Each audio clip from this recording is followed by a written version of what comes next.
Boa tarde a todas e todos.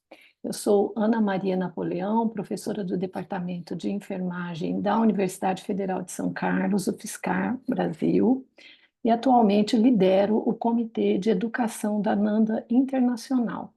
Com prazer, recebemos a professora doutora Viviane Martins Silva para a apresentação do webinário intitulado Priorização de Problemas e Diagnósticos de Enfermagem no Processo de Raciocínio Clínico.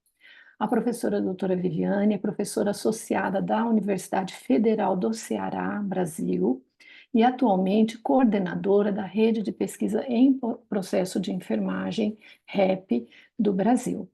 Ela é também membro da NANDA Internacional, tendo recebido prêmios e sido eleita fellow desta entidade em 2018, por sua reconhecida contribuição com pesquisas sobre diagnósticos de enfermagem.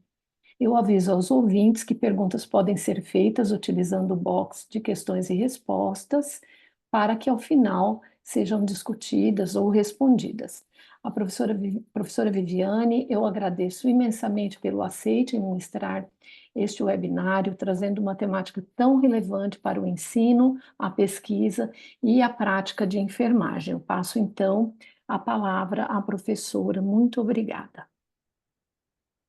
Obrigada, professora Ana Maria. Olá a todos, colegas enfermeiros do Brasil e de outros países. Como a professora Ana Maria falou, nós vamos conversar hoje sobre a priorização de problemas, necessidades, diagnósticos de enfermagem, focos do cuidado de enfermagem numa perspectiva do processo de enfermagem. Esse conteúdo faz parte de um movimento que a rede de pesquisa em processo de enfermagem vem trazendo para toda a comunidade de enfermeiros e foi desenvolvido com a ajuda de outras duas colegas da rede, que são a professora Alba Lúcia Botura Leite de Barros, da Universidade Federal de São Paulo, e a professora Taline Bavaresco, da Universidade Federal do Rio Grande do Sul. Então, é um grande prazer estar aqui com todos vocês, e eu gostaria de iniciar essa nossa conversa apresentando um uma definição que foi proposta por algumas colegas da rede de pesquisa em processo de enfermagem e que essa definição, juntamente com a definição de raciocínio clínico, já nos dá uma ideia dos elementos que são importantes nesse processo de priorização de diagnósticos, necessidades, foco do cuidado. Então, de acordo com essa definição, o processo de enfermagem, ele é um cuidado que é disponibilizado para pessoas, grupos, famílias e comunidade, que se efetiva por meio do raciocínio clínico, aqui entendendo o raciocínio clínico composto por dois outros tipos de raciocínio, o raciocínio diagnóstico e o raciocínio de gestão do cuidado, e que, então, esse cuidado ele está baseado em normativas legais, normativas da própria profissão de enfermagem, sustentadas por um conhecimento teórico, prático e por um conhecimento ético legal também. Então, essa ideia de processo sustentada ou efetivada por meio do raciocínio clínico é fundamental para que a gente, como eu já havia colocado, entenda como a gente pode desenvolver processos de priorização do cuidado e que, então, critérios ou fatores vão influenciar esse processo de priorização de cuidado, necessidades, diagnósticos. Aí está posto a definição de raciocínio clínico também apresentada por colegas da rede de pesquisa em processo de enfermagem, considero esta definição de raciocínio clínico muito completa e complexa, porque traz elementos, como eu falei, importantes para esse processo de priorização. Então, de acordo com essa definição construída pelas colegas, o raciocínio clínico é um processo que vai permitir construir significados e nomear uma situação, problemas ou respostas humanas, e esta construção de significado, ela se dá tanto no contexto ou a partir do paciente, assim como do profissional de enfermagem, né, influenciada também por fatores que são contextuais, por fatores que são situacionais e que, então, vão permitir significações diferenciadas. Esse processo também é um processo que vai permitir gerenciar o cuidado, trazendo sempre como um ator importante o destinatário desse cuidado, então envolvendo esse destinatário do cuidado, que pode ser a pessoa, indivíduo, a família e grupos, e também considerando, e aqui a gente já tem elementos que vão influenciar o processo de priorização, considerando restrições, mediações contextuais, restrições situacionais, sociais e opções terapêuticas disponíveis, certo?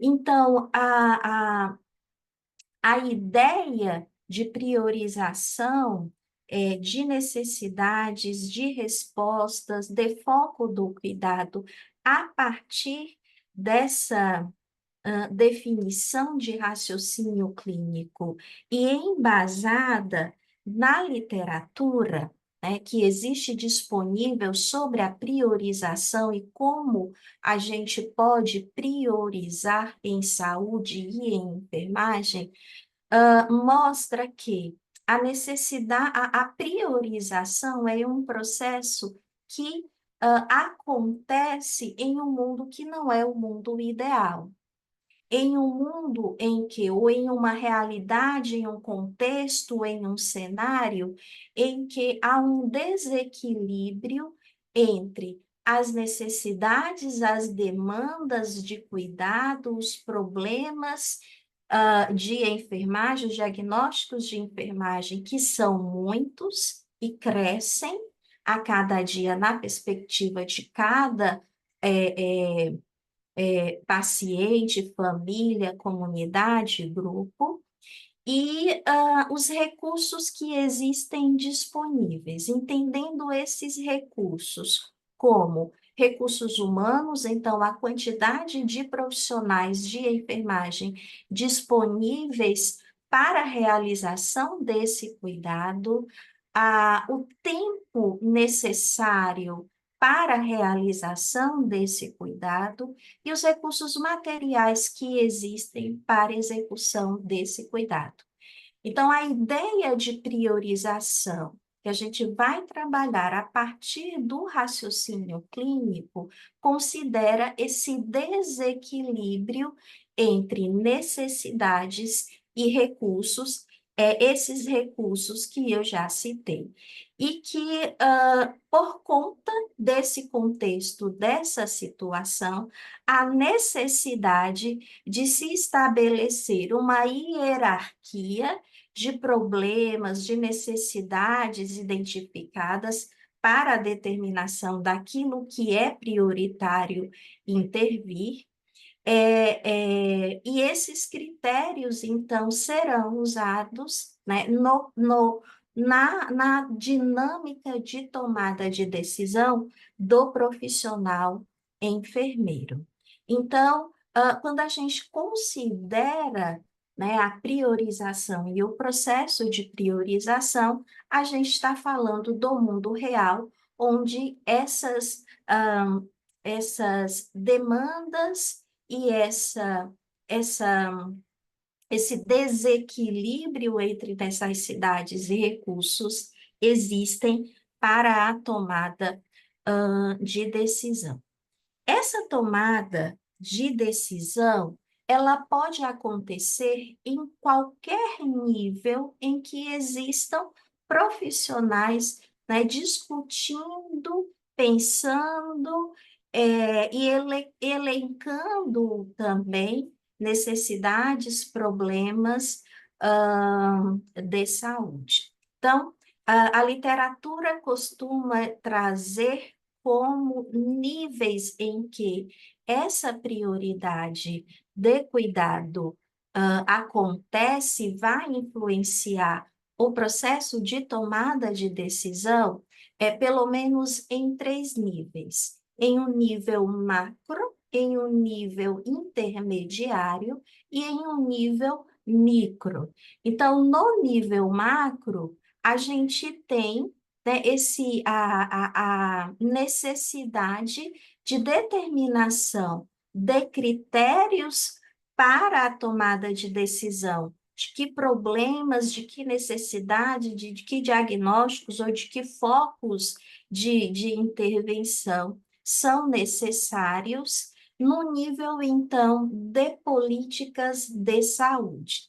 Então, o nível de políticas de saúde é o primeiro nível em que critérios de priorização são necessários, são importantes para serem definidos e que vão utilizar, e esses critérios vão ser influenciados também por outras questões, por outros fatores, como a necessidade de se garantir uma justiça, uma equidade, a necessidade de se garantir igualdade, que então são valores importantes que precisam, então, serem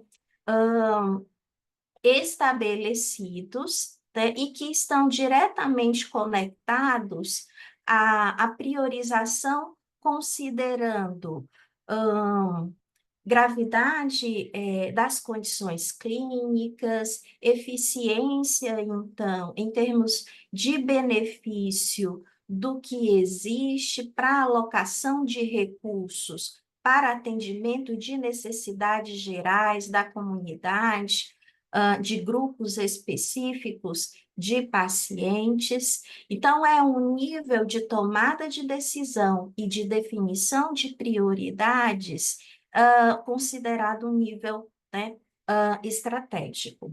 O segundo nível é o nível intermediário, em que o processo de priorização de necessidades, diagnósticos, foco da assistência, acontece por meio dos empregadores e das organizações de saúde que existem. Então,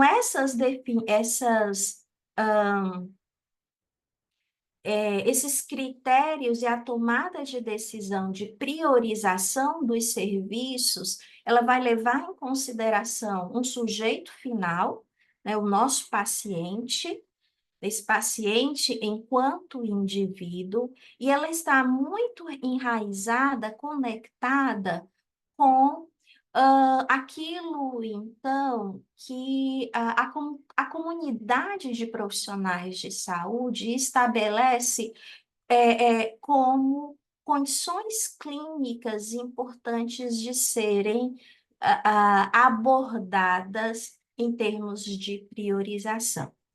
E o menor nível, né, o nível micro, ele se dá, então, à beira-leito, né, junto ao paciente, em que essa tomada de decisão é uma tomada de decisão clínica para o atendimento das necessidades, aí do foco do sujeito do cuidado, que é o indivíduo. certo? Então, esses são os níveis em que existe tomada de decisão considerando critérios de priorização.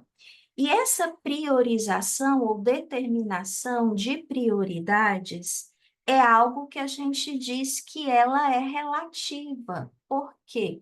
Porque a prioridade não é a mesma quando eu levo em consideração países, estados, departamentos, comunidades, grupos populacionais específicos. Então, essa prioridade muda dependendo de vários fatores que são importantes para cada uma dessas instâncias. A prioridade é sempre uma relativização de vários fatores influenciadores, como alguns aqui que estão citados. As próprias políticas públicas de saúde influenciam, então, na determinação de critérios de priorização. A cultura, então, vai influenciar, e essa cultura é carregada por crenças, por valores comunitários, características sociodemográficas podem influenciar nessa definição de critérios para priorização de necessidades, de diagnósticos. A religião de cada um ou da comunidade vai influenciar, e o próprio desenvolvimento econômico também vai influenciar é, é, esse processo, então, de priorização. Esse processo de priorização, influenciado por esses elementos e tornado relativo, né, de acordo com, então, o que faz o indivíduo, o grupo, a comunidade, é determinado por critérios que são nem sempre técnicos, mas que também são influenciados por um julgamento de valor. Então, além desses fatores que contribuem para a determinação do que é prioridade para país, para estado, para departamento, grupos ou indivíduos, tem sido reconhecido que nesse processo, então, de priorização, por mais que a gente tente tornar esse processo algo que seja objetivo, critérios técnicos que permitam a definição, então, do que é prioridade para um grupo ou para um indivíduo, a literatura também reconhece que valores influenciam, né, nesse processo de priorização de diagnósticos, necessidades, condições clínicas, foco do cuidado. E a literatura identifica pelo menos 3 valores que vão influenciar nessa tomada de decisão sobre aquilo que é prioridade para alguém ou para um grupo. E esses 3 valores dizem respeito a quê? A gente tem valores que são relacionados a um processo, valores que são relacionados a um conteúdo e valores que estão relacionados às razões de uso propriamente dita, né? Quando a gente olha para esses 3 valores, a gente tem uma ideia de como o processo de priorização ele aconteceu ou ele vai acontecer, quais necessidades ou quais intervenções, quais ações, quais serviços de saúde serão priorizados, E por quê? Então, quando eu estou falando dos valores relacionados ao processo, eu estou discutindo como esse processo de priorização ele vai ou ele deve acontecer. Entre esses valores, a literatura cita pelo menos três, tá? Valor de transparência e especialmente pensando nos níveis de priorização, nos níveis em que existe tomada de decisão considerando processos de priorização. Então, a transparência é um valor essencial para que, diante de uma necessidade de priorização, o outro, que pode ser um indivíduo, pode ser um grupo, pode ser uma comunidade, entenda como a coisa aconteceu, né? Que critérios foram utilizados, quem estava envolvido nesse processo de priorização de necessidades ou de foco do cuidado. Então, a transparência é um valor importante para dizer para o outro como é que esse processo de priorização aconteceu, ou está acontecendo, ou irá acontecer. A responsabilização é um outro elemento importante, porque é por meio da responsabilização que o outro indivíduo ou comunidade sabe quem tomou a decisão de priorizar aquelas necessidades, aquele serviço ou aquela intervenção de saúde ou de enfermagem. Então, ele toma para si, diante do outro, a responsabilidade, né, de dizer: bom, se foram esses os critérios, nós somos os responsáveis pela aplicação desses critérios. E um outro valor muito importante é a participação de todos os atores possíveis envolvidos e afetados por esse processo de priorização. Formuladores de política, tomadores de decisão, profissionais de saúde, pacientes, famílias, comunidade. Então, a participação me dá uma ideia de quem está envolvido e de o quanto esse processo foi compartilhado por vários e não é uma decisão unilateral. Então, esses três valores de transparência, de responsabilização e de participação são importantes para que haja uma melhor aceitação da tomada de decisão sobre necessidades que foram priorizadas, diagnósticos, serviços, intervenções que foram priorizadas. Os valores relacionados ao conteúdo, eles envolvem desde aspectos técnicos a elementos que também são importantes para garantir que esse processo ele seja o mais igual ou equânime possível. Então, entre os valores que são considerados como valores relacionados ao conteúdo, a gente tem critérios técnicos, como a determinação da eficácia clínica de determinado serviço, ação, intervenção para responder uma necessidade ou um diagnóstico que foi considerado como prioritário.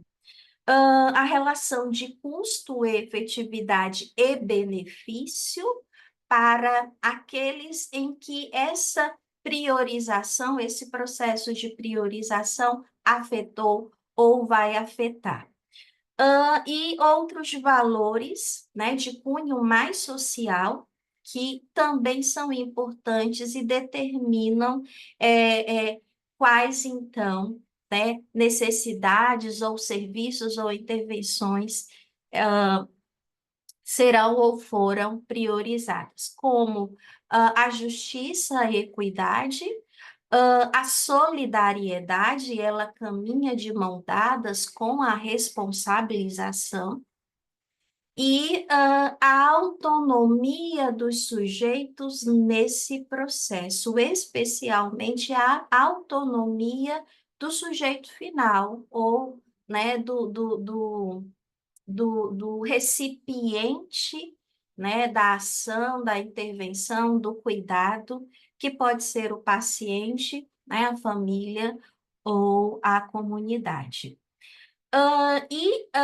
Quando a gente, então, entende como isso aconteceu, que critérios foram utilizados e quais, então, necessidades ou intervenções de fato foram priorizadas, a gente, então, consegue justificar, explicar, né, esse processo de tomada de decisão que a literatura, então, traz como essa explicação, essa justificação, justificativa associada aos valores relacionados às razões usadas. Bom, esse processo, então, baseado nesses valores, não é algo estanque em que alguém ou um grupo de indivíduos toma uma decisão sobre um processo de priorização e isso, então, fica determinado e definido a muito longo prazo ou para sempre, tá? Então, a literatura considera que nesse processo de definição da priorização, esse processo, por conta de tudo isso, né, por ser transparente, por permitir a participação de muitos, por compartilhar responsabilizações, por estar claros critérios. E por essa prioridade ser relativa para grupos, ou para hoje e amanhã ou não, a literatura, então, considera que esse processo de priorização é um processo iterativo, né? É um processo de ir e vir, considerando todos esses valores e outros critérios que possam vir a influenciar esse processo de tomada de decisão para priorização. Então, a gente pode compreender a priorização ou a definição de prioridade como um processo iterativo em que as decisões elas são revisitadas e revisadas à luz sempre de nova informação, de novo conhecimento, seja este conhecimento técnico, seja este conhecimento legal, ético, moral, mas que todo esse conhecimento pode vir a influenciar, então, esse processo interativo na tentativa de ser o mais benéfico possível para o recipiente final, então, desse processo de priorização. Então, numa busca de corrigir erros, se eles existem, vieses, se eles existem, ou então para permitir uma adaptação em um ambiente de saúde em mudança, certo?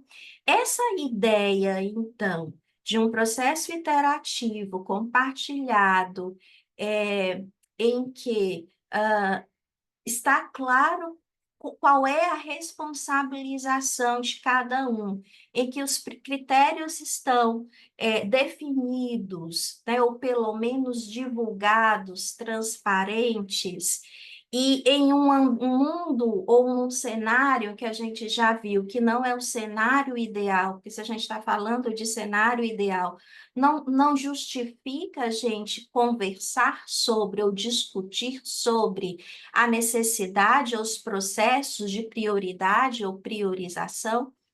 Então, eu tenho, em um ambiente em que recursos, tempo, pessoas são ou podem estar escassos, Essa ideia, então, de prioridade ou priorização traz como a outra ideia consequente, a ideia, a noção, então, ou o conceito de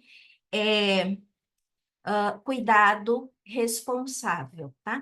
Sendo esse cuidado responsável um cuidado em que eu tenho um grupo de pessoas consideradas provedores da, da assistência em saúde, que vai assumir responsabilidade compartilhada pela qualidade e pelo custo do cuidado. Um dos elementos que mais impactam esse processo de priorização é o custo, é o recurso material, que eles fornecem, então, para um receptor desse processo de priorização, que pode ser o indivíduo ou a comunidade, com foco, então, na melhoria do valor do cuidado de saúde. Então, sempre que a gente está falando de processo de priorização,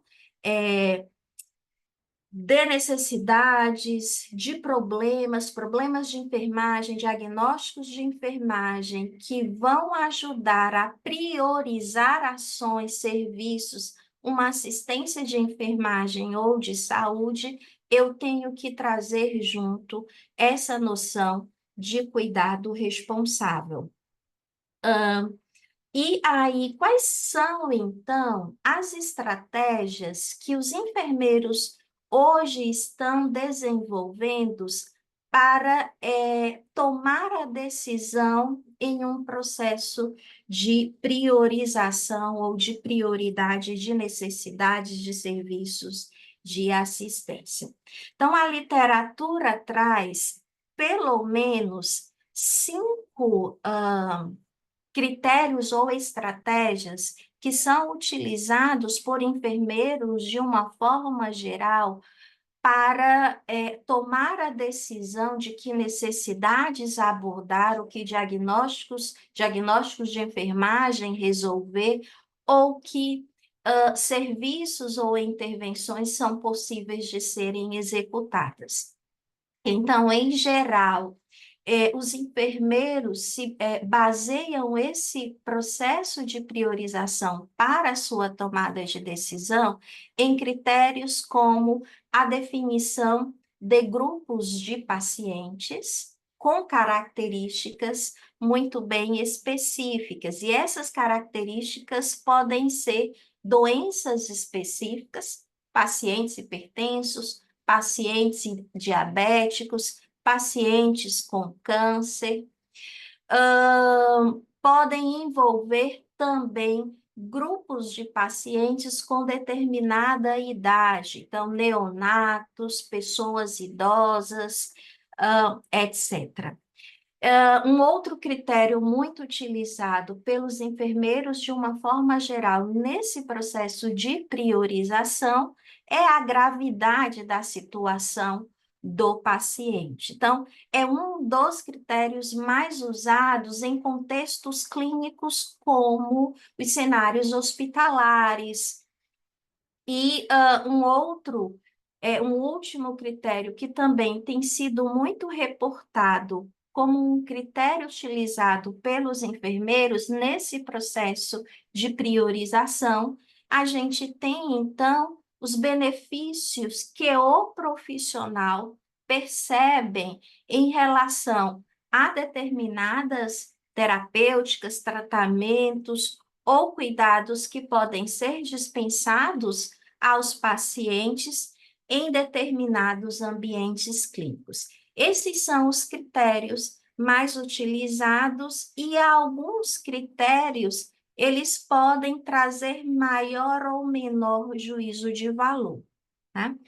E a partir de agora, a gente vai discutir que outras estratégias ou que de estratégias que existem, que são bem objetivas e que podem serem usadas para, então, a a ajudar o enfermeiro nesse processo de priorização de necessidades, diagnósticos, serviços, intervenções de enfermagem. Aqui a gente vai apresentar algumas estratégias que podem ser usadas, né, no nível macro ou intermediário, aquele em que políticas estão sendo definidas ou serviços estão sendo definidos por empregadores ou organizações de saúde. Há estratégias que elas são aplicadas indivíduo a indivíduo. Então, a gente começa com algumas estratégias de nível macro intermediário e vai caminhando para as estratégias que podem ser aplicadas a indivíduos, ok? A primeira estratégia que a gente traz que a gente encontra bem na literatura é a definição, então, de índices que permitam a priorização em saúde. Aqui trazemos como um exemplo um índice que foi desenvolvido aqui no Brasil, no estado do Rio Grande do Sul, para orientar a atenção primária em saúde. Então, esse índice, e existem outros na literatura, que então ajudam no nível macro ou no nível intermediário a determinação de condições clínicas ou serviços que precisam ser priorizados. Este, por exemplo, este índice é um índice que se aproxima da ideia do Índice de Desenvolvimento Humano, o IDH. É um índice, então, que ele toma importância à medida em que realidades elas são comparadas, territórios eles são comparados. Então, é um índice que vai precisar que, né, os envolvidos nesse processo determinem qual é, então, o território sobre o qual existe a possibilidade e a capacidade de ação e de responsabilidade, então, dos envolvidos nesse processo. Eu preciso determinar. Eu estou, então, determinando, identificando esse índice. E esse índice está me levando a comparar distritos de saúde, bairros, municípios, estados. Então, eu preciso definir esse nível de abrangência em que eu consigo tomar a decisão e atuar para a resolução das necessidades, dos problemas de saúde que são que foram identificados. Então, é um índice comparativo e é um índice também que a necessidade que os envolvidos nesse processo definam quais são os indicadores de saúde que serão tomados como exemplo para essa comparação. Por exemplo, coeficiente de mortalidade, eu quero estabelecer prioridades, né, uma agenda de prioridades para atuar na saúde da criança e estou aqui comparando distritos de saúde diferentes.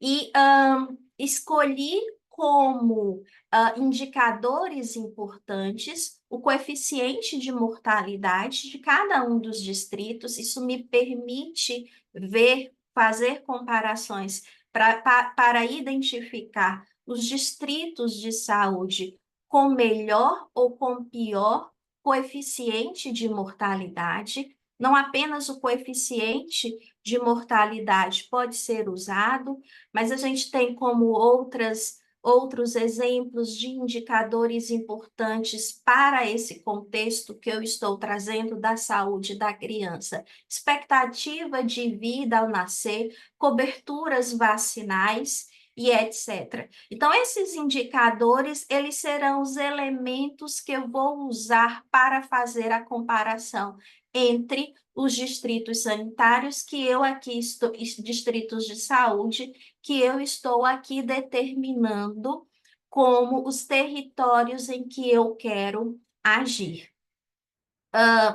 E, enfim, esse índice, por exemplo, traz aqui, ele é baseado em uma fórmula em que compara a diferença entre o valor que foi observado naquele distrito sanitário ou distrito de saúde, por exemplo, né, a diferença entre ele e o menor indicador, menor valor de indicador que foi encontrado entre os distritos sanitários comparados para coeficiente de mortalidade, exemplo, e divide isso do maior valor encontrado, qual o distrito com melhor coeficiente de mortalidade, né?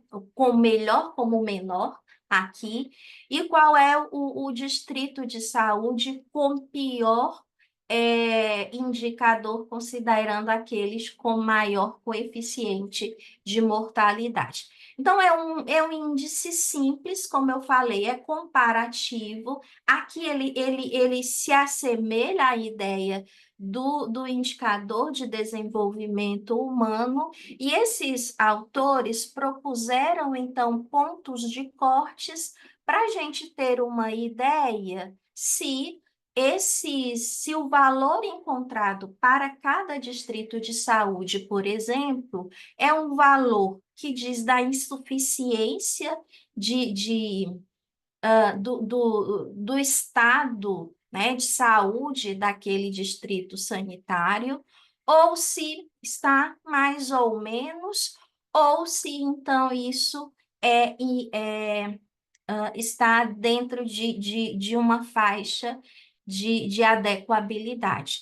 Então, os valores expressam a magnitude dos problemas de saúde em um dado território, em um dado distrito de saúde, como eu trouxe como exemplo, que é o valor observado em relação aos demais considerados, à medida, então, que eu começo a fazer comparações entre os valores mínimos e os valores máximos encontrados entre os distritos sanitários. Então, isso pode ser usado como critério nesse processo de priorização de necessidades, identificação, então, de que serviços precisam ser determinados e implementados para a resolução, então, dos problemas aqui que foram detectados. Em um nível macro de processo de priorização de tomada de decisão. Um outro critério que nós vamos encontrar na literatura é o método de Hellon, né? Esse é um método que, inclusive, é recomendado pela Organização Mundial de Saúde, e ela traz, inclusive, adaptações do método original, e esse é um método interessante também em um nível de tomada de decisão macro, ali de políticas ou intermediário, porque vai combinar, então, critérios de importância do problema. Então, se vocês percebem, nesta tabela, eu tenho critérios de importância aqui, magnitude e gravidade. São dois critérios que me dão uma ideia da importância do problema que eu estou, ou dos problemas que eu estou avaliando. E também toma como critérios interessantes a capacidade de resolução, à medida, então, que se olha para a possibilidade de execuibilidade de uma assistência, de um serviço que esteja disponível para a resolução, então, dos problemas que vão sendo identificados. É um método em que eu estou discutindo ou eu estou identificando necessidades, problemas em um mesmo território, tá? Em um mesmo distrito, em um mesmo serviço, em uma mesma organização, e eu quero saber, então, entre os problemas que existem, quais são aqueles que precisam ser resolvidos logo, não é? Então, é um método que me permite ranquear problemas, e esse ranqueamento, então, favorece o processo, então, de tomada de decisão para aquilo que eu preciso priorizar e para aquilo que eu vou usar como estratégia para resolver os problemas priorizados. E é um método em que a ordem de priorização, de prioridade, o ranqueamento, ele então parte dessa fórmula em que ele considera, né, um somatório da magnitude e da gravidade multiplicado, então, pela eficiência e pela a capacidade, então, de resolução das intervenções ou dos serviços que existem. Então, é um método que vem sendo recomendado por organizações para que a gente consiga estabelecer, né, ranqueamento de problemas que são importantes para um determinado território, para uma determinada comunidade, população. Um outro método também que pode ser usado como estratégia de priorização, também no nível macro e no nível intermediário, e que não é específico apenas da área da saúde. A gente vai encontrar essa estratégia, esse método sendo aplicado em outras áreas de gestão, de economia, etc., certo? E então, ela me permite construir, esse método me permite construir uma matriz de prioridade considerando 3 critérios: gravidade, urgência e tendência.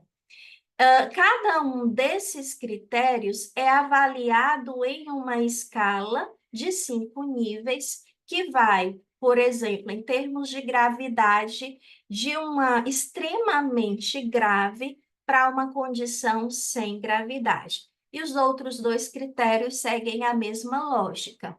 Esse é um método em que os sujeitos ou os atores envolvidos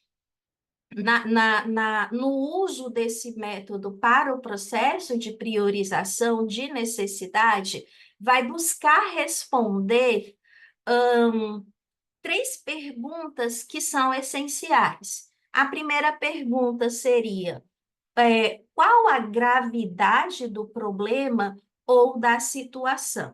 E aí eu consigo responder nessa escala de 5 níveis. Em relação à urgência, qual a necessidade de agir rapidamente para resolver o problema? Então, eu tenho aquelas situações que eu vou agir imediatamente ou que eu posso esperar, né, do nível 5 ao nível 1. E a outra pergunta que vai nortear a realização, a utilização desse método é: qual a tendência de agravamento do problema se não for resolvido. E essa tendência também é avaliada, considerando se irá piorar rapidamente se nada for feito, até uma tendência de não, né, não piorar se nada for realizado. Então, é uma estratégia interessante, ela é muito utilizada em outras áreas e que a literatura traz também que dá certo a gente utilizar para problemas, para necessidades de saúde, né, em um nível macro ou intermediário, tá? Então, essas estratégias até aqui consideraram os níveis, a tomada de decisão para priorização que acontece nos dois níveis superiores, o nível de política e o nível de organização. As próximas estratégias já começam a aproximar esses critérios para, então, serem utilizados ou favorecerem esse processo de priorização à beira-leito. A gente tem, então, como possibilidades, né, de estratégias ou de critérios para serem usados, hum, é, o princípio da maximização do cuidado centrado no paciente. Então, esse modelo de cuidado centrado no paciente tem sido usado no contexto clínico, na prática de enfermagem, para, então, não apenas organizar, mas favorecer um processo, então, de tomada de decisão sobre necessidades de prioridades, né, respeitando o indivíduo, centrado, então, nesse indivíduo. E alguns modelos teóricos têm sido construídos a partir desse princípio de maximização do cuidado centrado no paciente. Então, é uma estratégia importante, porque vai favorecer um atendimento humanizado na lógica da segurança, da eficiência, né, em que o paciente é visto em sua totalidade e tem as suas necessidades atendidas, né, numa perspectiva individual. Vai ajudar na priorização de diagnósticos e de intervenções que se alinham com as necessidades, mas também com as preferências individuais do paciente e vai permitir essa participação, essa responsabilização dos atores envolvidos, né, nesse processo de tomada de decisão compartilhada. Então, atende aqui vários valores que a gente discutiu anteriormente, que são importantes nesse processo de priorização de necessidades, né, de assistência, de cuidado. Como eu falei, na literatura a gente vai encontrar alguns modelos teóricos que se baseiam no princípio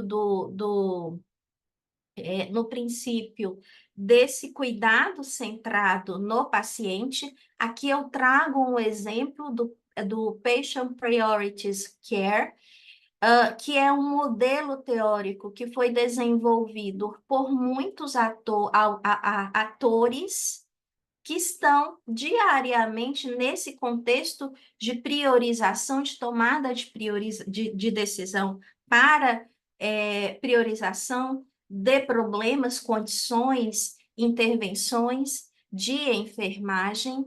E esse modelo teórico vai, então, se embasar nessas três premissas: em um cuidado respeitoso, responsivo às preferências, às necessidades e os valores individuais do paciente, em um cuidado alinhado não apenas às metas específicas de resultado de saúde, mas as preferências de cuidado do paciente e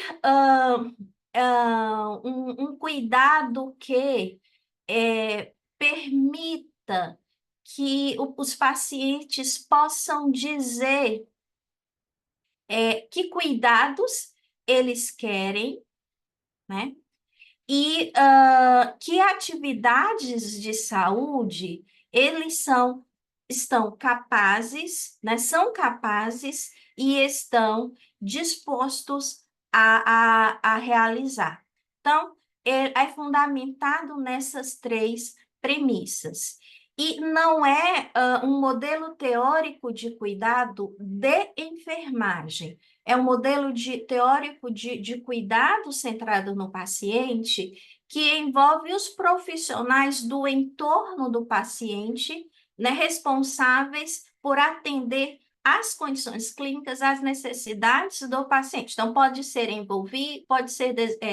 utilizado por uma equipe multiprofissional.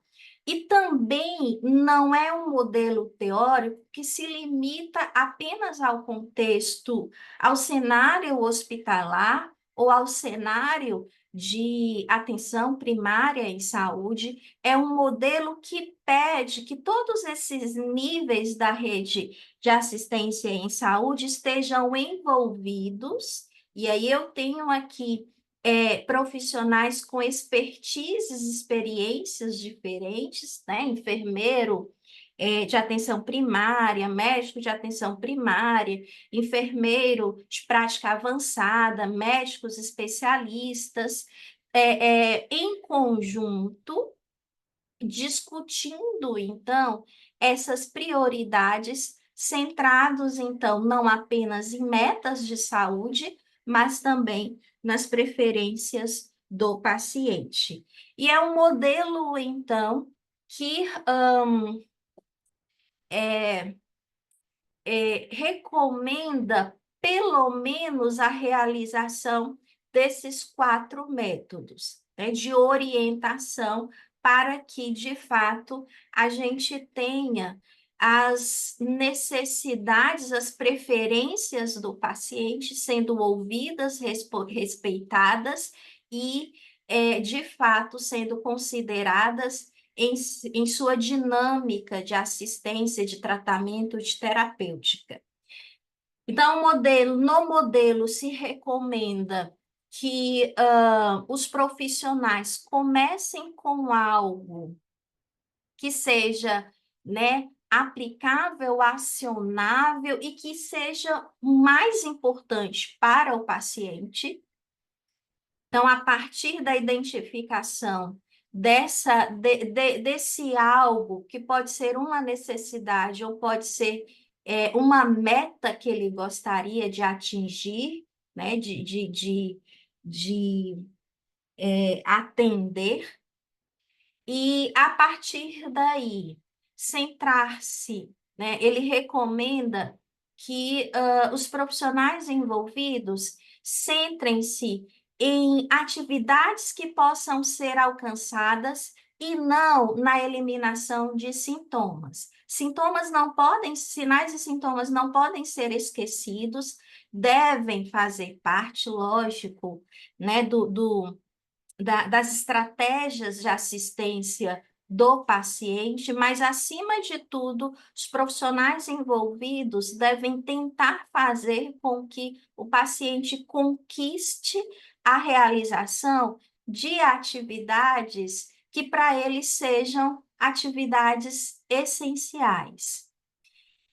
Ele recomenda o modelo que os profissionais usem as metas de resultado de saúde e preferências do cuidado em saúde para discutir o cuidado. Então, que se elenque todas as preferências de cuidado, de necessidades que foram ditas pelo paciente, com aquilo que é resultado que se deve alcançar em termos de protocolos, guidelines, né, orientações de sociedades de especialistas, e que se faça o contraponto dessas duas listas de resultados e necessidades para o último passo, que é a negociação de uma decisão compartilhada, em que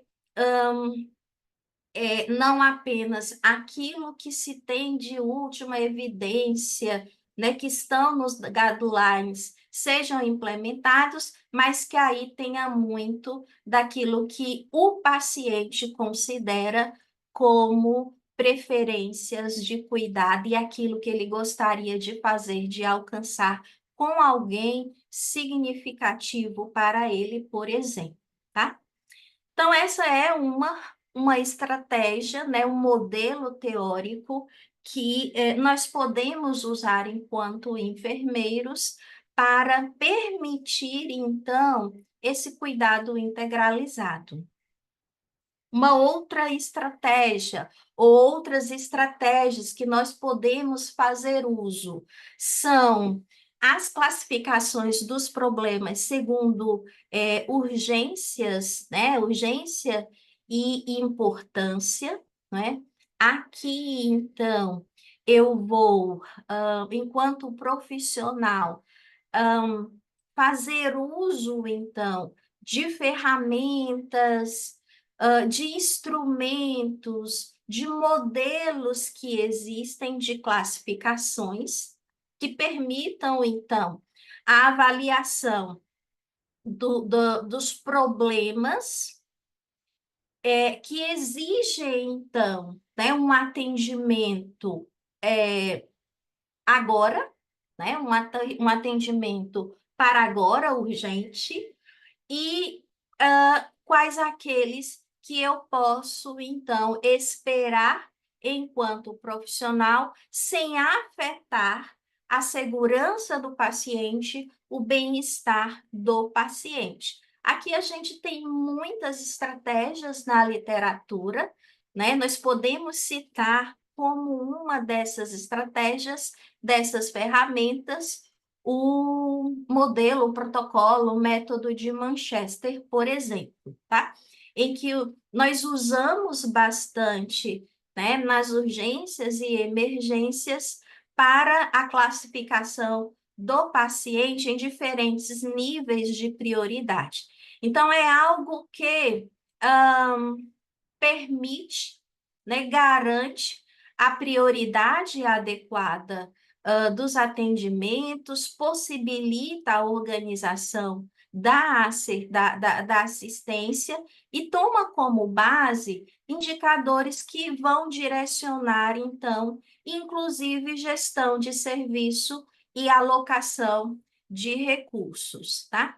Então, a perspectiva aqui não é fazer diagnóstico, mas estabelecer, identificar sinais, sintomas que permitam uma avaliação da gravidade, né, do estado de saúde do paciente.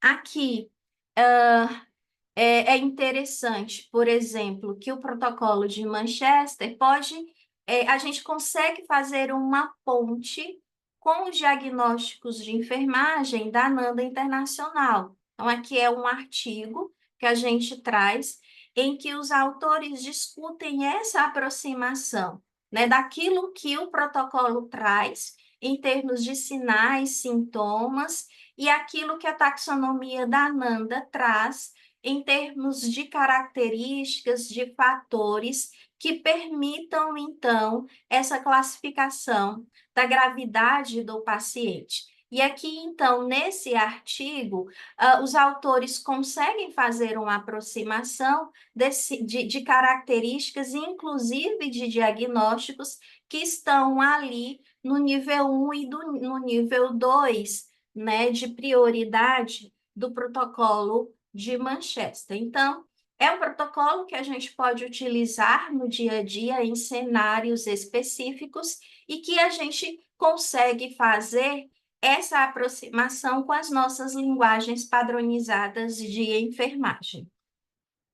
Esse, então, é uma estratégia que a gente pode estar fazendo uso para priorização dos pacientes a partir, então, né, de sinais e sintomas específicos.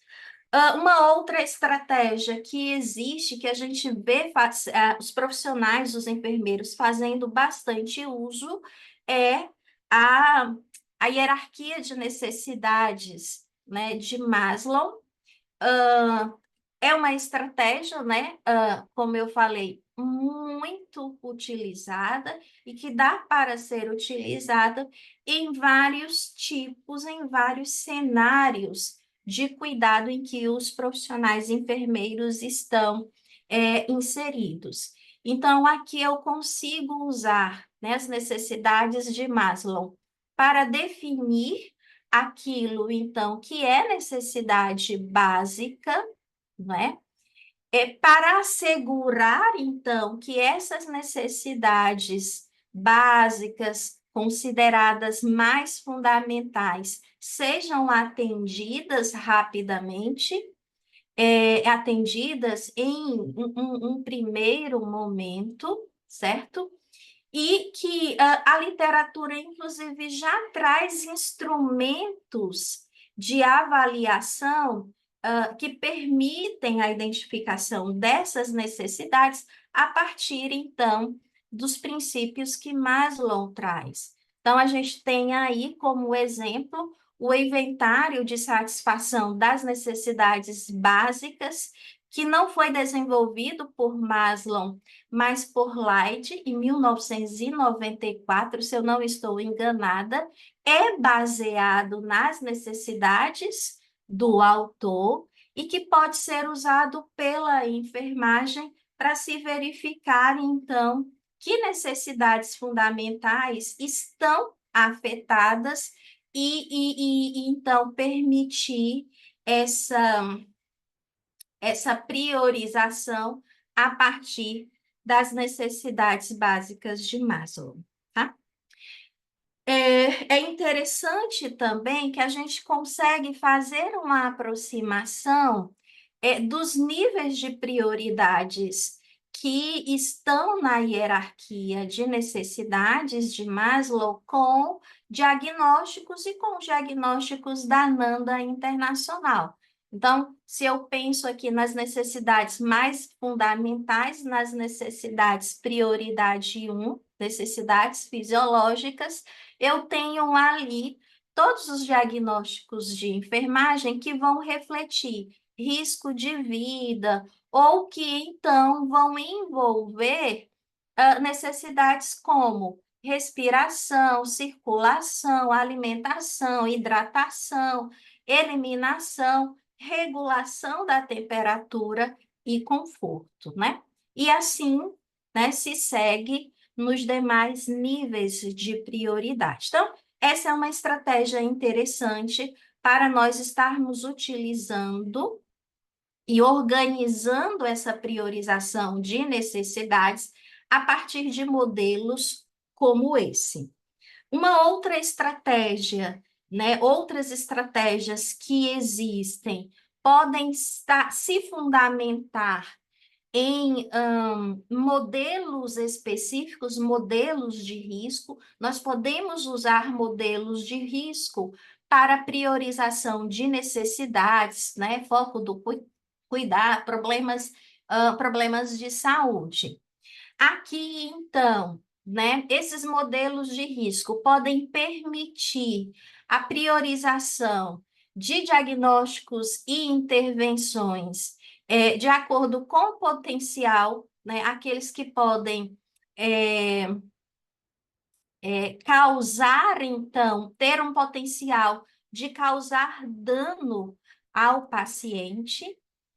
E, então, o foco aqui da utilização desses modelos é na prevenção desses danos, especialmente quando a gente tem contextos clínicos em que o problema não é visivelmente urgente, mas que representa um risco, um risco elevado para o paciente.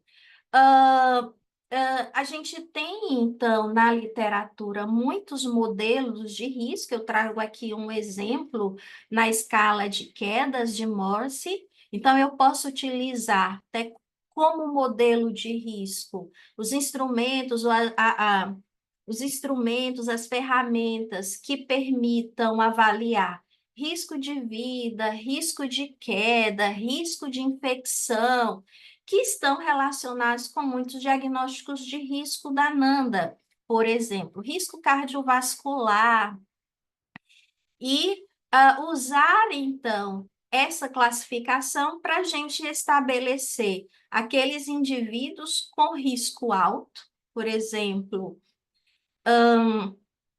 um risco alto de queda, porque eu tenho aqui como fatores, né, presentes, influenciando esse risco de quedas, idade avançada, histórico de quedas, uso de medicamentos, polimedicamentos, enfim, tá?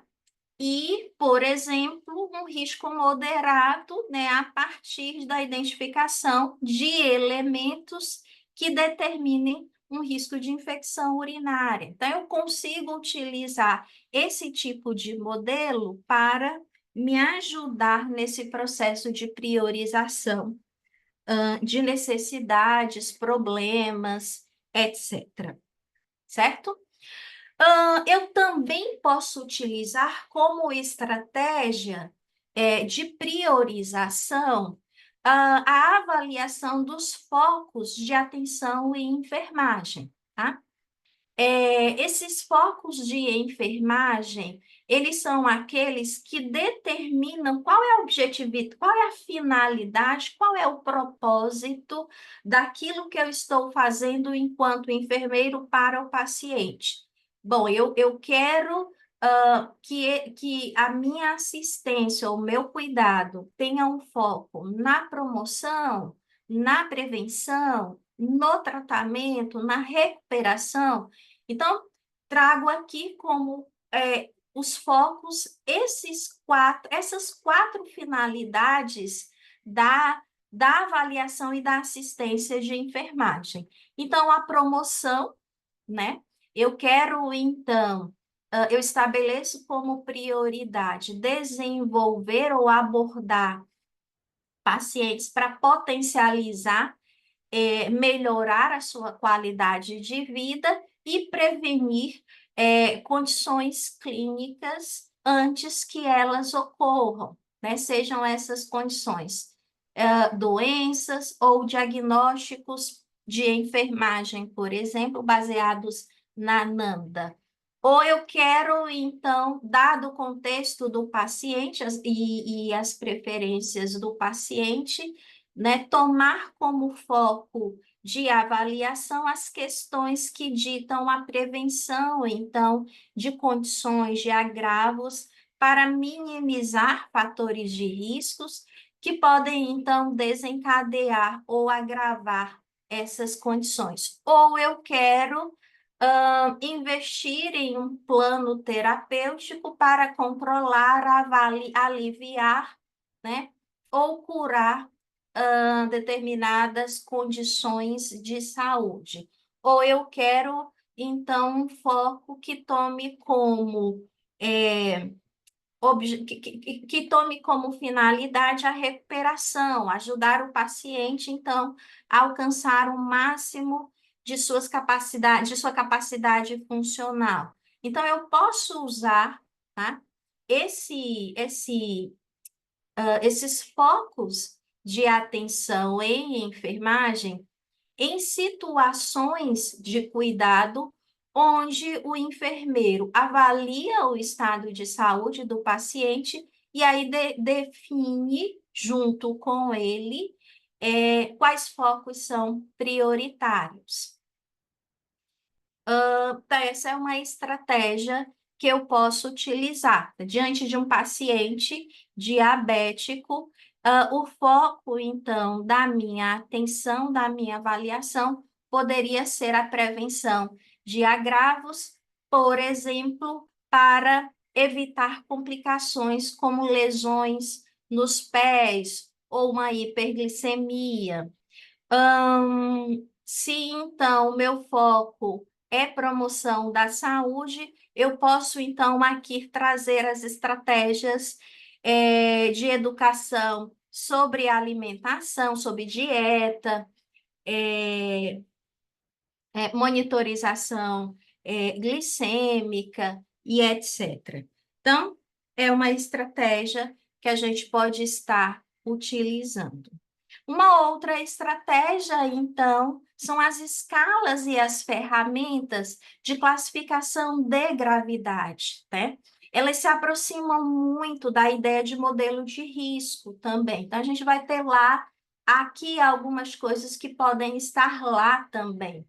Mas aqui, então, eu vou usar essas ferramentas, né? Como, por exemplo, Glasgow, escala de avaliação de dor, para então quantificar a gravidade dos problemas, das necessidades, dos diagnósticos. Aqui, então, baseado em critérios, né, indicadores clínicos muito bem definidos, muito objetivos, na medida do possível, precisos. E então, o uso dessas ferramentas pode permitir uma maior objetividade do processo de priorização, a padronização, né, das estratégias ou dos indicadores que são usados para a definição de gravidade do estado de saúde do paciente, e aí também facilitar na definição das urgências. Aqui a gente traz como um exemplo um instrumento de avaliação, uma escala de alerta precoce, né, que traz, então, indicadores clínicos muito bem definidos, com, é, com pontos de corte bem estabelecidos, para que eu consiga determinar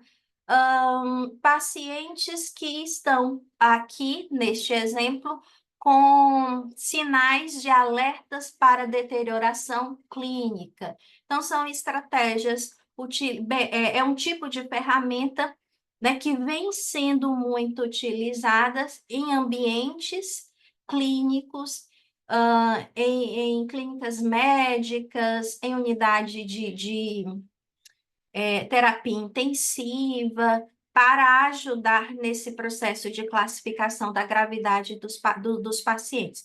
E a gente aqui também tem outras ferramentas, não apenas os IUs, MIUs, PIUs, que a literatura traz, mas a escala de Braden é um exemplo de ferramenta que me dá uma ideia, então, né, de uma condição clínica específica, de indicadores específicos. EV, a escala de avaliação de dor, né, Glasgow, como eu falei. Aqui também eu posso utilizar Morse, a escala de quedas, para ajudar nesse processo de classificação de gravidade. Podemos usar também como uma outra estratégia, né? E especialmente não no ambiente hospitalar ou de uma organização de saúde, mas pensando muito no ambiente pré-hospitalar, modelos como o modelo ABCDE ou outros, né, adaptados a partir da estrutura básica ABC, modelo de ABC. Então, o interessante dessa estratégia de priorização é que ela me dá uma avaliação rápida, que vai, então, se focar em problemas críticos em áreas definidas, como via aérea, respiração, circulação, déficit neurológico e exposição. É um modelo importante para maximizar, então, a segurança do paciente, abordando, então, os problemas que ele manifesta em uma ordem, né, de pensamento lógico, que vai refletir muito a urgência fisiológica desse paciente. Então, é uma outra estratégia que nós podemos e temos usado para priorização de necessidades ou de problemas em contextos clínicos muito bem definidos. E, por fim, né, estamos hoje vivenciando, no presente vivenciando, e temos uma perspectiva futura muito grande em relação ao uso da inteligência artificial nesses processos de priorização de problemas, necessidades, diagnósticos, serviços, né, intervenções de saúde e de enfermagem.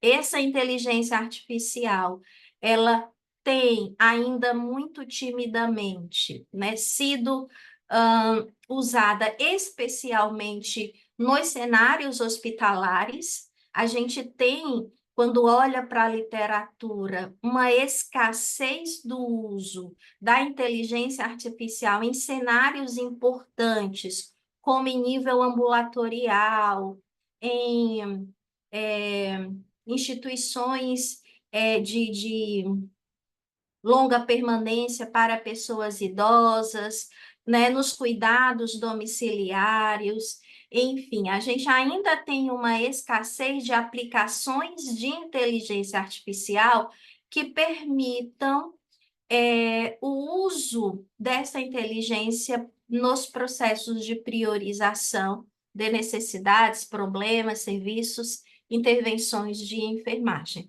E, né, a perspectiva é que essa inteligência ela possa contribuir para análise de dados clínicos e a previsão de riscos.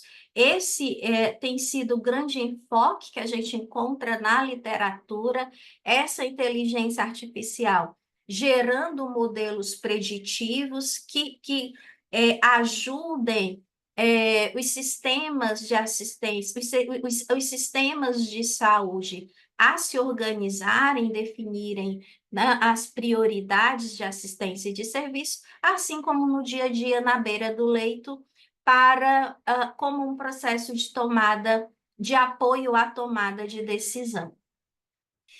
E quem sabe ele possa vir a nos ajudar, né? Nos processos de triagem inteligente em pronto-socorro, a gente já vê algumas experiências, né? Usando os modelos de classificação de urgência, os modelos de riscos, os modelos de gravidade, a digitalização desses modelos e o uso por alguns modelos de inteligência artificial, na determinação ou na contribuição da análise de imagens, né, e diagnósticos automatizados, na gestão de pacientes com condições crônicas, no uso, então, da análise de dados populacionais, identificação de tendências e também, né, se espera-se que a inteligência artificial possa ajudar a gente naquilo que a gente discutiu, que é o cuidado responsável, né, a partir da otimização dos recursos nas organizações, nas unidades de saúde. Então, a gente acredita que a inteligência artificial ainda terá um grande papel nesse processo, nessas estratégias de priorização do cuidado, fundamentando especialmente o profissional lá na beira-leito, no processo de tomada de decisão clínica.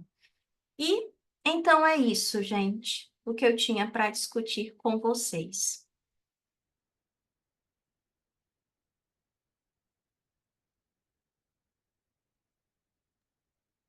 Professora Viviane,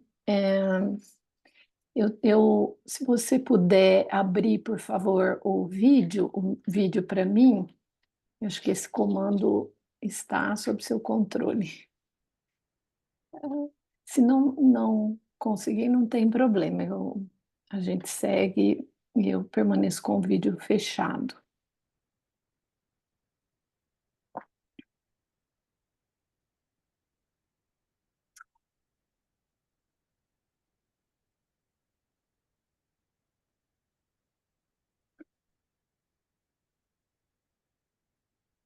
É, Tenta abrir agora, professora Ana Maria. agora sim, acho que abriu sim. Professora, obrigada pela sua brilhante apresentação. É um privilégio para todos os presentes ouvir uma apresentação de tão alto nível, tão pertinente, tão relevante em termos de priorização de problemas, nos níveis macro, intermediário e micro, né? E neste nível micro, que inclui não somente mais a priorização de diagnósticos e intervenções de enfermagem, os exemplos que você forneceu, que foram excelentes, achei muito interessante trazer o exemplo do protocolo de Manchester, né, dos dados obtidos como possíveis dados para que nós consigamos identificar diagnósticos de enfermagem. Então, eu fiquei realmente impressionada com a sua apresentação e muito grata, muito feliz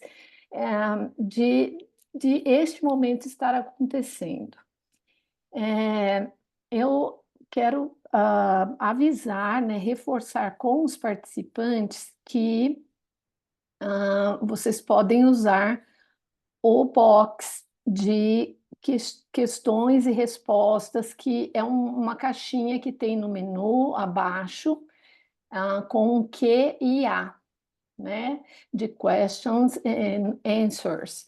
Então, vocês podem usar esse box para fazer perguntas. E eu quero iniciar, né, dizendo que eu realmente acredito que nós precisamos de mais abordagens, de ouvir mais abordagens neste nível, em que são trazidos elementos, ferramentas de uso interdisciplinar, de uma colaboração interdisciplinar, por exemplo, ferramentas que são recomendadas pelos gestores de qualidade, né, que nós temos hoje nos serviços, e eu entendo que nós precisamos desse tipo de abordagem, porque eu percebo, eu fiquei 6 anos na gestão do hospital universitário daqui, e eu percebo que os enfermeiros têm uma necessidade de entenderem, de fazerem essa ponte, essa ligação, né? Então, como é que eu exerço todos os recursos, né, todas as ferramentas que nos são disponibilizadas, né?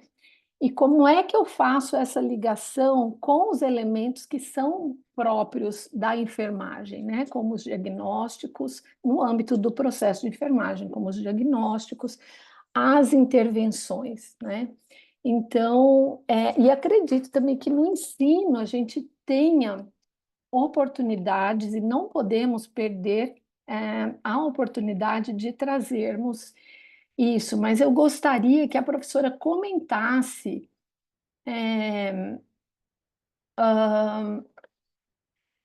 no âmbito do ensino e da prática clínica,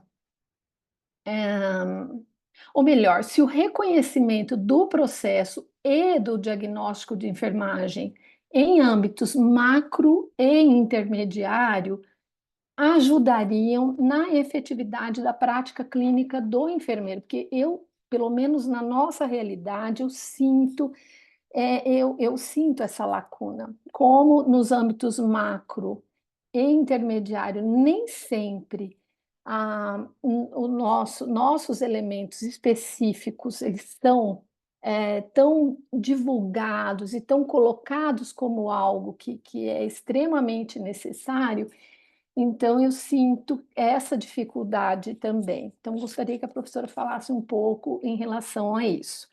Enquanto isso, eu vou checar aqui as outras questões, professora. Obrigada. Obrigada, professora Ana Maria, pela pergunta. É interessante que, quando a gente discute o processo de priorização no nível macro e no nível intermediário, a gente espera que os enfermeiros estejam envolvidos nesse processo, então, de definição de critérios para priorização.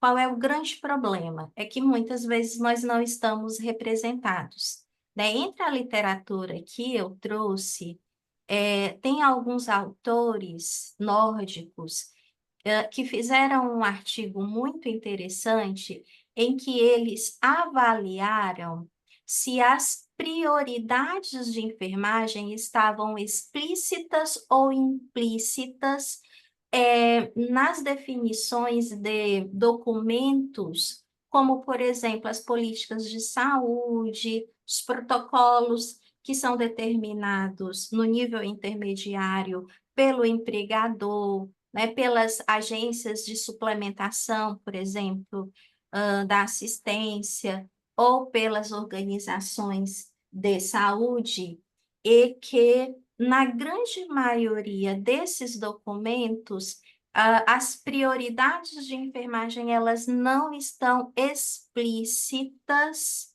né, para a comunidade de uma forma geral, tanto de profissionais como de usuários do sistema.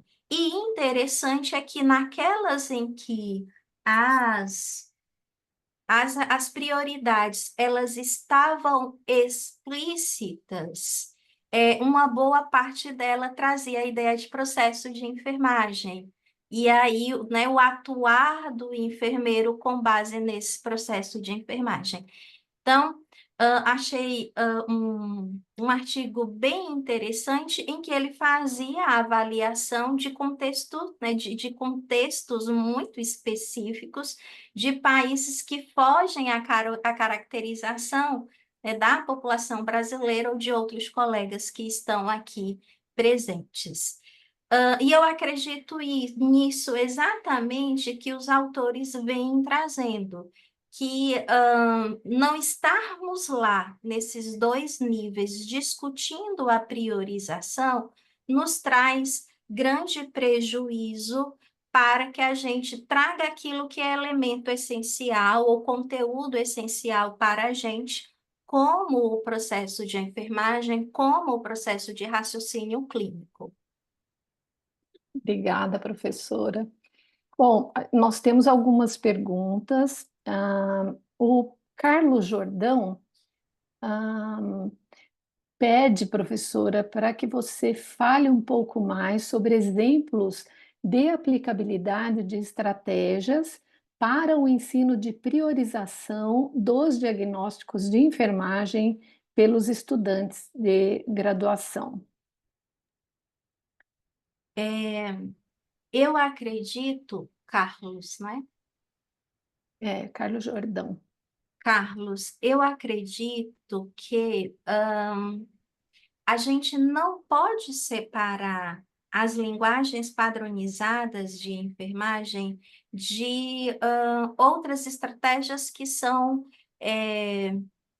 usadas e bastante usadas, né, pelos enfermeiros de uma forma geral, ah, nos cenários, né, de prática assistencial. A gente tem que fazer, por exemplo, que o grupo que é aquele artigo que trazia lá a autoras, algumas colegas da rede de pesquisa em processos de enfermagem, como a professora Emília fez, em que mostrar, então, que a gente precisa mostrar a conexão entre o que existe, que alguns colegas usam, né, e que usam bastante, e a relação disso com os nossos diagnósticos de enfermagem, nossas intervenções, nossos resultados de enfermagem.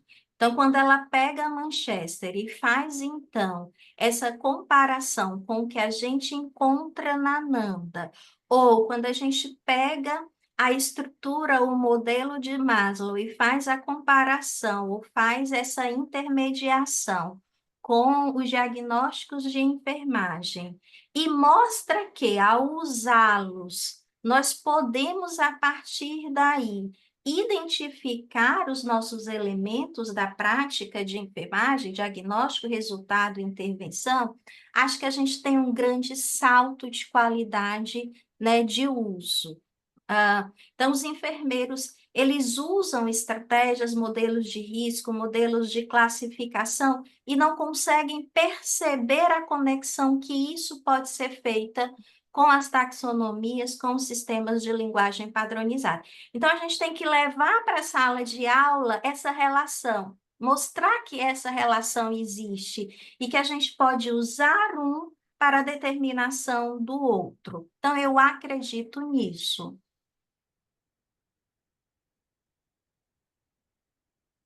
Muito bom, professora, obrigada. Tem vários comentários aqui no chat, então, de agradecimentos, né? E de pessoal da Bolívia, da Colômbia, e a nossa colega Rosa, que é do Comitê de Educação, ela faz uma pergunta também, como aplicar a inteligência artificial à análise de dados, como resultado, eu acredito que seja da avaliação inicial de enfermagem. ah, Ela pede se tiver alguma recomendação de algum programa. É isso. Como usar a inteligência artificial para análise de dados. Uhum. Bom, a gente pode usar a inteligência artificial, como a gente já discutiu, em todos os níveis de tomada de decisão sobre priorização de necessidades, problemas, serviços, assistências, né? No nível macro, o que que a gente tem visto bastante? O incentivo, e especialmente o incentivo de governos, como o governo brasileiro, para, por meio dos estudos, a gente encontrar modelos de predição, né, em que a gente possa, a partir desse modelo, identificar comunidades, populações expostas ou em risco e elas serem, né, sujeitos, receptáculo da nossa assistência, do nosso serviço. No nível micro, né, de proximidade com o paciente, ou então beira-leito, as possibilidades, né, existem, embora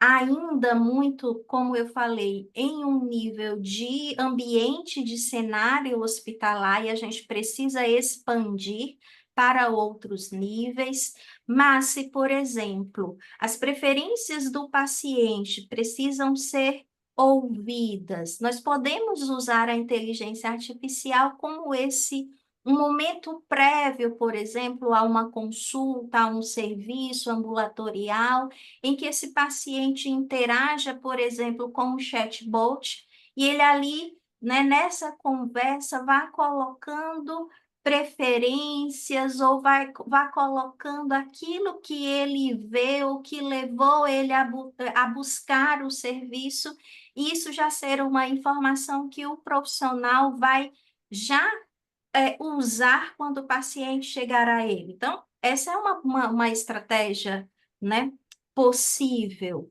né? A partir da análise dessas informações no nível micro, eu já posso me preparar para receber esse paciente num cenário ambulatorial, ou acompanhar, monitorar esse paciente, essas preferências, essas necessidades em um contexto, em um cenário de cuidado domiciliário. Então, são possibilidades. A análise da informação vai depender da estratégia que a gente vai estar utilizando e vai depender da quantidade de sujeitos que a gente está definindo nesse processo de interação com a inteligência artificial.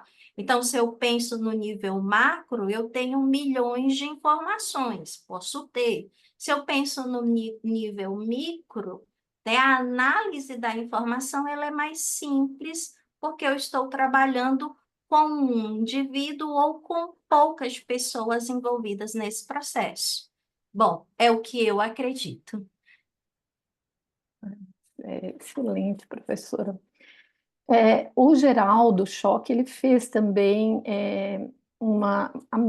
praticamente a mesma pergunta, né? Se havia recomendações para o uso de inteligência artificial no âmbito do processo de enfermagem, né? Eu acho que então, eu não sei se a professora, mas eu considero respondida também a pergunta, não sei se a professora quer complementar, professora.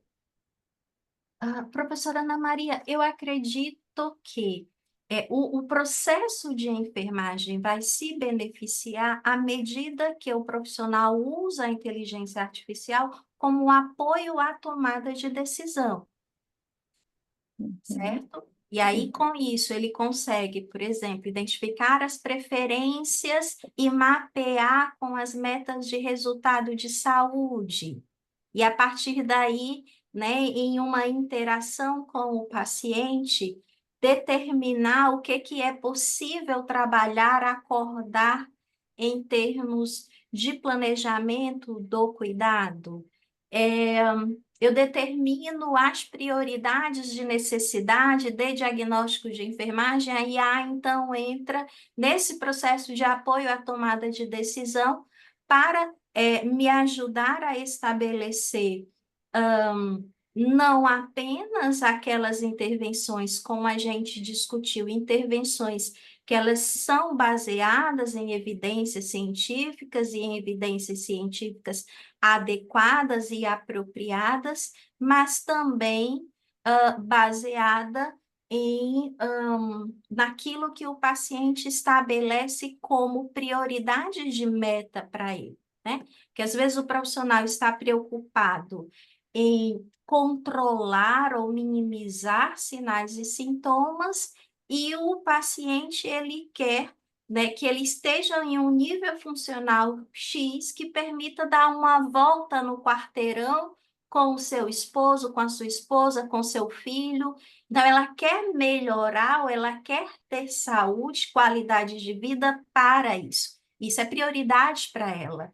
Então, acredito que a inteligência artificial, nesse processo de tomada de decisão, pode ajudar no mapeamento daquilo que é nossa evidência científica com aquilo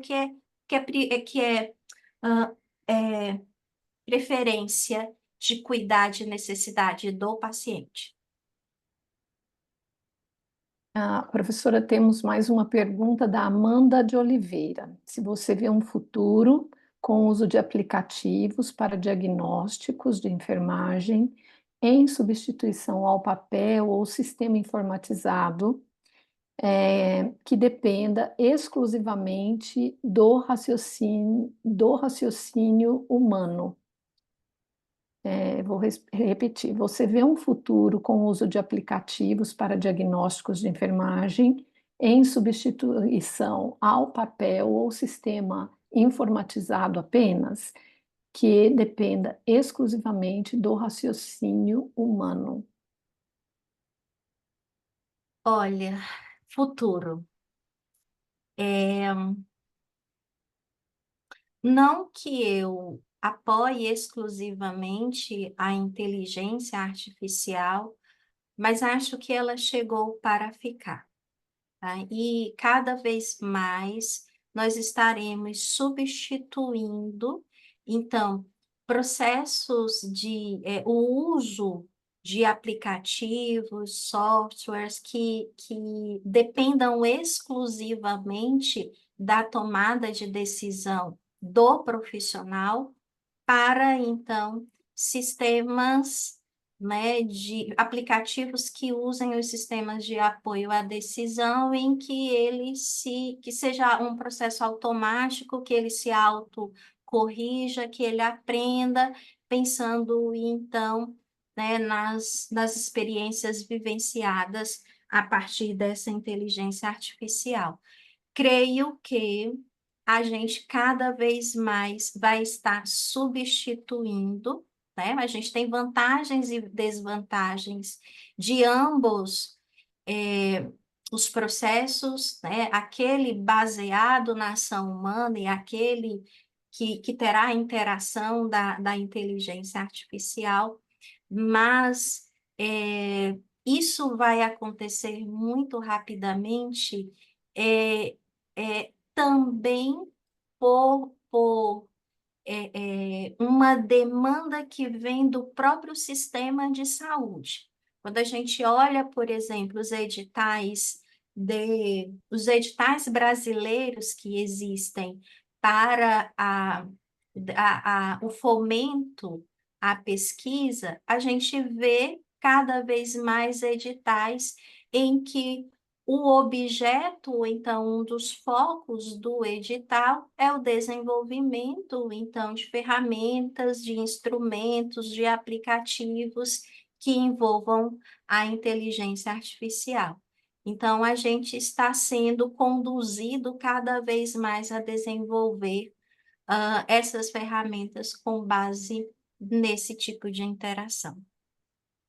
Aí temos uma área aberta, né? Várias possibilidades nesse sentido, né, professora, na enfermagem. Bom, professor, eu acho que nós finalizamos em termos de perguntas. Eu só tenho a agradecer pelo aceite do nosso convite, por participar desse momento, dessa apresentação maravilhosa. Realmente foi muito rica. Então, quero agradecer muito, quero agradecer à audiência. Chegamos a 41 participantes externos, né? Fechamos com 36, então quero agradecer à audiência também, né? Ao público, por estar aqui conosco. Então, muito obrigada, professora, muito obrigada. Eu te pergunto se nós podemos finalizar, se você quer, dizer alguma coisa. Acredito que a gente possa finalizar, professora Ana Maria, também muito obrigada pelo espaço, né, pela oportunidade de estarmos conversando sobre essas questões que a gente precisa, sim, de espaços, de cenários para conversar um pouco sobre isso e para nos fazermos vistos em relação aos processos de priorização, né, de problemas, necessidades, diagnósticos. Então, muito obrigada à audiência também. Então, finalizamos. Muito obrigada e até uma próxima oportunidade, professora. Boa semana para você, boa semana para todas e todos. Tchau. Tchau.